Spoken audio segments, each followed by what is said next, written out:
a todos na pessoa do desembargador Sérgio Murilo, a quem agradeço os elogios. E, inicialmente, eu ouso um pouquinho discordar do professor Talegrave, que tanto admiro.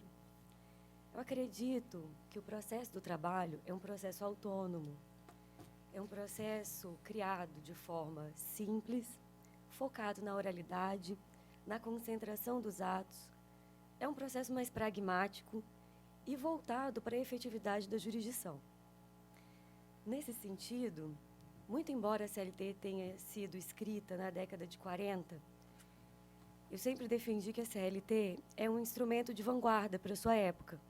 Ela foi focada e teve como uma base o CPC de 39, que uniformizou as legislações estaduais, e que era um código de processo civil mais simples também, que visava um procedimento também mais ágil. E, nesse sentido, o CPC de 73 ele se distanciou bastante do Código de Processo Civil de 39, trazendo uma complexidade própria dos direitos que ele carrega e dos inúmeros procedimentos que ele deve observar. Historicamente, a Justiça do Trabalho é conhecida como a justiça mais célere, mais produtiva do Brasil e que entrega, em maior número, os direitos aos jurisdicionados que atende. Então, para iniciar, eu gostaria de relembrar que a sentença ela é o espelho da petição inicial.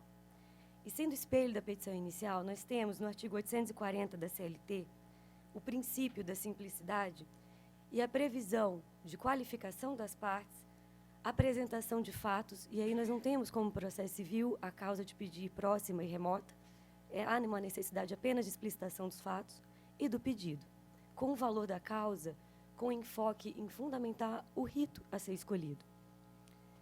A defesa também, no processo do trabalho, é uma defesa simples, que vai vir focada nos fatos, e ela é realizada em 20 minutos em audiência.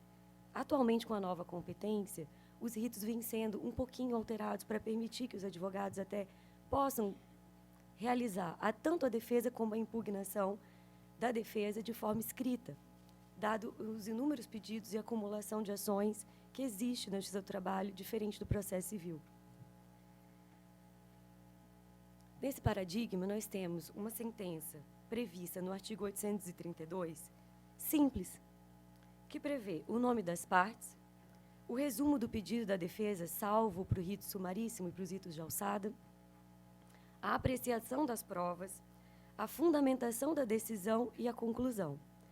Nesse sentido, eu acredito que, por exemplo, a explicitação dos conceitos indeterminados, o cotejo entre a letra da lei e a norma que se pretende aplicar, ela vem abrangida no 832 da CLT, sendo desnecessário que o Código de Processo Civil de 2015 trouxesse esses fundamentos, porque a defesa de um processo autônomo não significa que o juiz vai dar uma decisão de acordo com seu bel prazer, sem observar todo o nosso ordenamento jurídico, que desde 1988 tem por ápice a Constituição e os direitos fundamentais.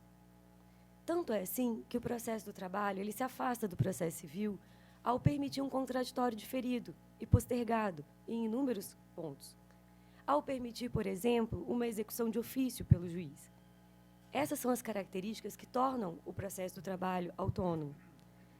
E também ouso discordar, professor, do senhor quando fala do artigo 815 da CLT, porque eu acredito que ele é um artigo vanguardista. Ele traz a teoria da aptidão da prova, que foi desenvolvida por um mexicano, que é o Porras Lopes, e que, posteriormente, bem pouco tempo, o professor Peirano trouxe a teoria da carga dinâmica do ônus da prova, que foi adotada pelo Código de Defesa do Consumidor, quando a própria CLT já deixava essa liberdade para que o próprio TST, observando as regras do direito material, também fixasse os ônus, e de forma diferenciada do processo civil. Em recente congresso, em novembro de 2015, da Rede Latino-Americana de Juízes no Chile, eu tive a oportunidade de encontrar com o professor Peirano. E depois de um longo debate acerca da teoria da aptidão do ônus da prova e da teoria da carga dinâmica, ele, o próprio professor que criou a teoria da carga dinâmica, me disse e nós temos uma entrevista gravada, que não há diferença nenhuma entre uma e outra. Então, o processo civil sistematicamente vem copiando o pragmatismo, a celeridade, a efetividade do processo do trabalho, sem dizer que nos copia, o que é lamentável. E nós, infelizmente, estamos focados no estudo do processo civil sem observar tudo o que nós fizemos de bom ao longo da história. A ideia das súmulas, ela é muito anterior ao que se diz hoje de precedentes, que é do common law. E talvez isso seja complicado na nossa cultura jurídica, porque nós não temos uma cultura de liberdade dos fatos e regulamentação posterior, como tem o common law, que também tem dificuldade, daí, na área jurídica, a força da separação do Reino Unido da União Europeia, porque eles disseram claramente que não conseguem trabalhar com as leis. E eles eram obrigados pela União Europeia a trazer as normativas para o âmbito interno do seu país, da sua congregação de países, né? Então, nesse sentido, embora as características históricas do processo do trabalho remetam a uma época em que a CLT foi criada e a Justiça do Trabalho nem sequer fazia parte do Poder Judiciário, isso não desnatura o seu poder pragmático, a sua visão vanguardista, e nem fazem do processo do trabalho um processo menor. Nesse sentido, nós temos que observar o artigo 15 do novo CPC e o artigo 489, especialmente no tema da decisão judicial, em cotejo com o nosso sistema. O primeiro Fórum Nacional de Processo do Trabalho teve, como aprovado no seu primeiro enunciado, a ideia de que o artigo 15 do novo CPC não revogou o artigo 769 da CLT. Então, atualmente, o nosso filtro de compatibilidade e omissão, ele ainda está valendo. E eu faço um destaque para alguns incisos, dado o curto tempo do CPC, do parágrafo 1º, que dizem, por exemplo, a tese da fundamentação exaustiva do inciso 4º. Dentro do processo civil, nós temos uma petição de 1, 2, no máximo 3 pedidos. O processo do trabalho raramente conta com uma reclamação trabalhista que tenha menos de 5 pedidos. Numa acumulação de ações, ele é simples porque ele foi criado para ser simples e não para ser um processo tão complexo quanto o processo civil. E, nesse sentido, uma fundamentação enxuta e que, efetivamente, não cuide de absolutamente todos os argumentos, não significa que vai ser uma decisão inconstitucional, porque ela atende ao artigo 93 da Constituição. Na realidade, esse inciso foi inspirado na teoria do juiz Hércules, defendida por Dworkin. E talvez a nossa sociedade não esteja preparada, nem os juízes tenham sido perguntados se eles gostariam de ser um juiz Hércules, que prevê todas as possibilidades, que prevê com exaustão o que pode vir a ser causado pelo impacto de sua decisão, para só, então, efetivamente externá-la. Também faço uma observação quanto ao parágrafo 2º, salvo engano, do artigo 489, que eu peço licença para ler. No caso de colisão entre normas, o juiz deve justificar o objeto e os critérios gerais da ponderação efetuada, enunciando as razões que autorizam a interferência da norma afastada e as premissas fáticas que fundamentam a conclusão. Na atual teoria que fundamenta a filosofia do direito, que distingue o que seriam as normas, nós temos como baluarte do nosso direito interno Humberto Ávila e do direito externo o Robert Alexi. Nesse sentido, há uma distinção entre regras e princípios. Se eu falo de colisão de regras, eu tenho a revogação de uma em detrimento, né, da aplicação da outra. E essa é uma regra hermenêutica que não foi alterada.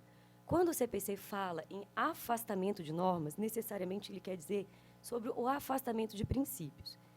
E aqui eu também faço uma observação.